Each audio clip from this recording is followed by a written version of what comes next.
Hi నమస్తే, నా పేరు doctor hypno Padma Kamalakar, counselling psychotherapist, hypnotherapist, family and marriage health councillor. మా ఇన్స్టిట్యూట్స్ రాజమండ్రి, హైదరాబాద్లో ఉన్నాయి. ఈరోజు మ్యారేజ్ అయ్యాక చాలామంది సెక్స్ పరంగా ఎలా ఉండాలి ఏంటి అనేది తెలియక అయోమయంలోకి వెళ్ళిపోయి డివోర్స్ వరకు వెళ్ళిపోతున్నారు.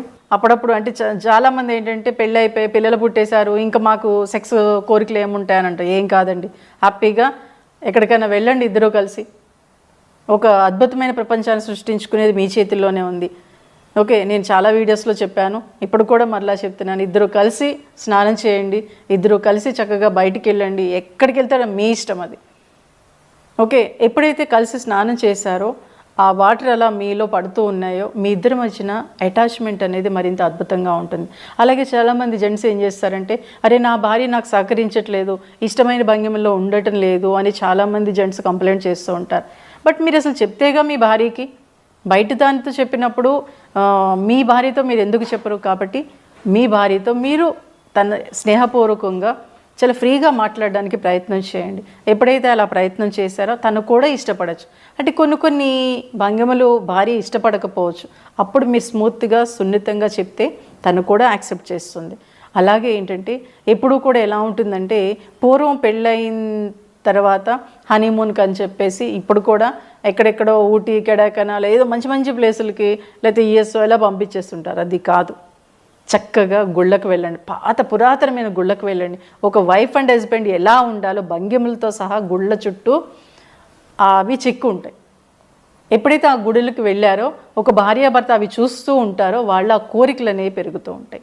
ఎప్పుడైతే కోరికలు పెరిగాయో అప్పుడు వీళ్ళిద్దరు అటాచ్మెంట్ మరింత అద్భుతంగా ఉంటుంది. ఎందుకంటే ఈ ప్రపంచంలో అన్నిటికన్నా చక్కటి టానిక్ ఏంటంటే వైఫ్ అండ్ హస్బెండ్ రిలేషన్లో సెక్సే.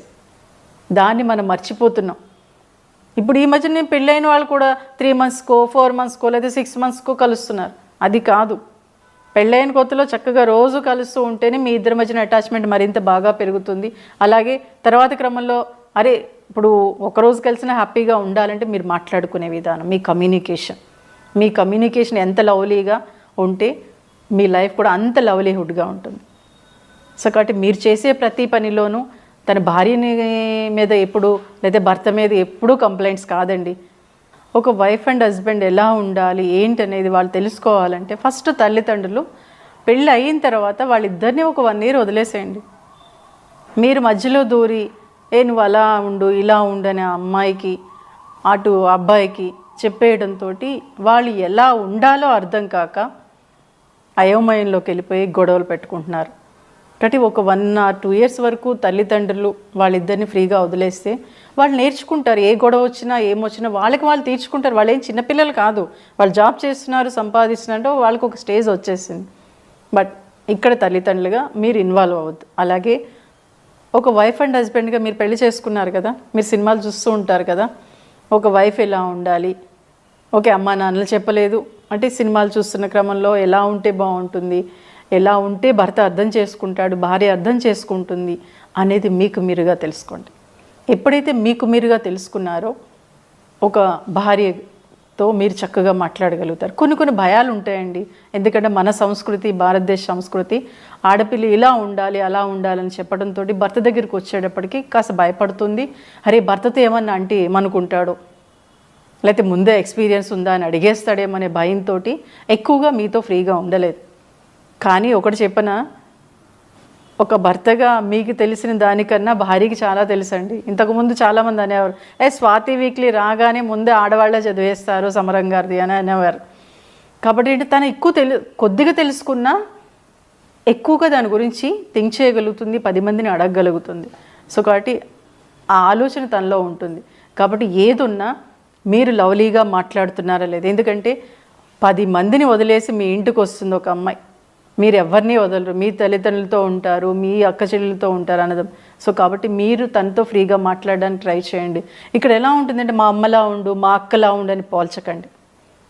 అలాగే నువ్వు అలా బయట వాళ్ళు చూడు ఎంత అందంగా ఉన్నారో, బయట వాళ్ళు చూడు ఎలా శారీ కట్టుకుంటున్నారో, వాళ్ళు ఎంత అద్భుతంగా ఉన్నారనేది కూడా దయచేసి అనద్దు. మీరు ఇష్టపడే కదా అమ్మాయిని చేసుకున్నారు. సో కాబట్టి తనని తనలాగే ఉండనివ్వండి. అమ్మలా కూరలు చేయలేదు, నాన్న అక్కలా చేయలేదని కూడా అనద్దు. ఎందుకంటే తనకు వచ్చింది, తను 25 years వాళ్ళ ఇంట్లో నేర్చుకొని వచ్చిన అమ్మాయి ఒకేసారి ఎలా మారిపోతుంది?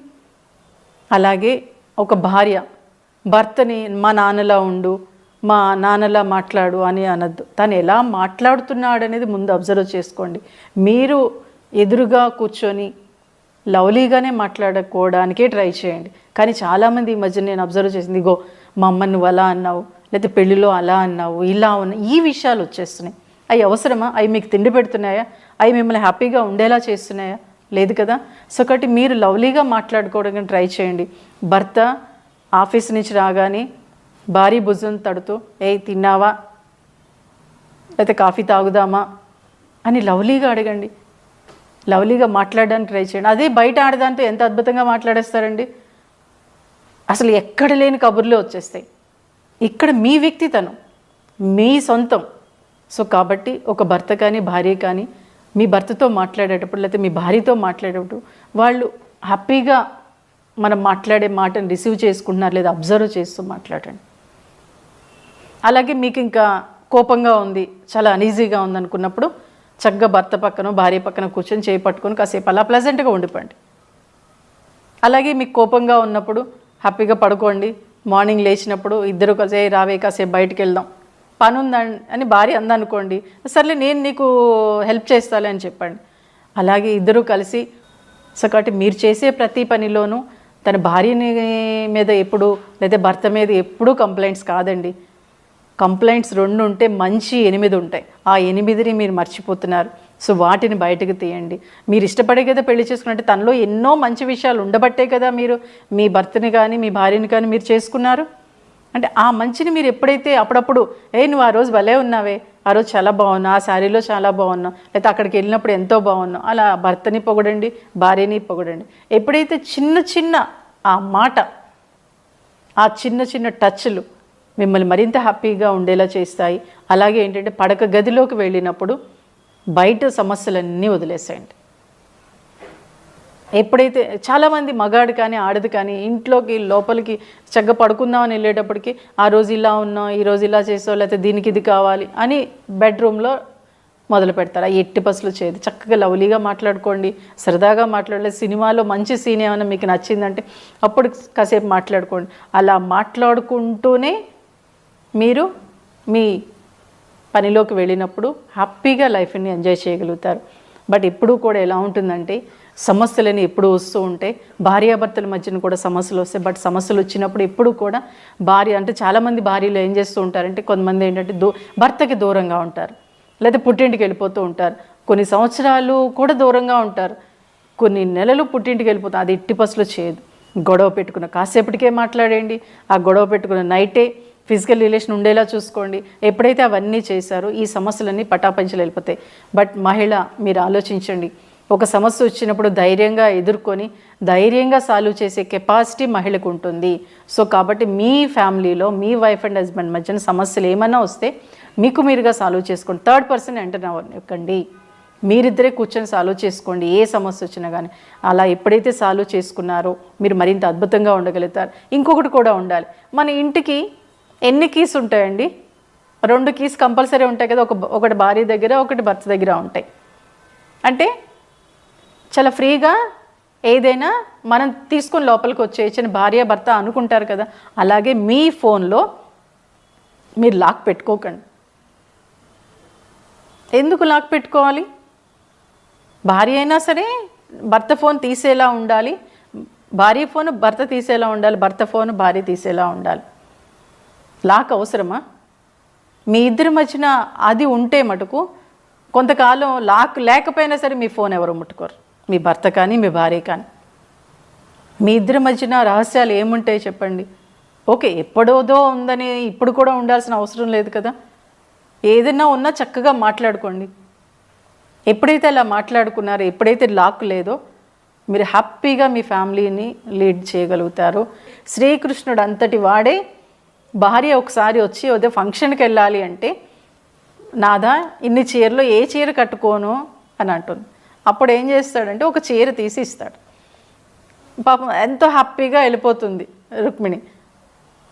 వెళ్ళిపోయిన తర్వాత నారదుడు అడుగుతాడు, ఏంటి స్వామి ఆ చీర తీసిచ్చారంటే అది వాళ్ళ నాన్న పెట్టిన చీర అని శ్రీకృష్ణుడు అంతటి వాడే చెప్పాడు. అంటే వాళ్ళ నాన్న పెట్టిన చీర ఇస్తే ఎంత హ్యాపీగా తను ఫీల్ అవుతుంది. అలాగే మీరు కూడా అప్పుడప్పుడే మీ నాన్న చాలా చక్కగా మాట్లాడతాడే, మీ అమ్మ చాలా ఇదిగా ఉంటుంది, మీ తమ్ముడు ఇలా చిన్న చిన్నవి ఒక చిన్న మాట మీరు ఎప్పుడైతే మాట్లాడారో మిమ్మల్ని నెత్తి మీద పెట్టుకొని చూసుకుంటుంది భార్య. సో కాబట్టి ఫిజికల్ రిలేషన్కి ఎప్పుడు దూరంగా ఉండదు భార్యాభర్తలు. అలాగే మీ కమ్యూనికేషన్ సరిగ్గా ఉండేలా చూసుకోండి.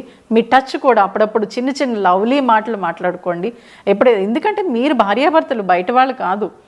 మీరు మాట్లాడుకో ఇంకెవరు మాట్లాడతారు? మీ భార్యతో మీరు బాగా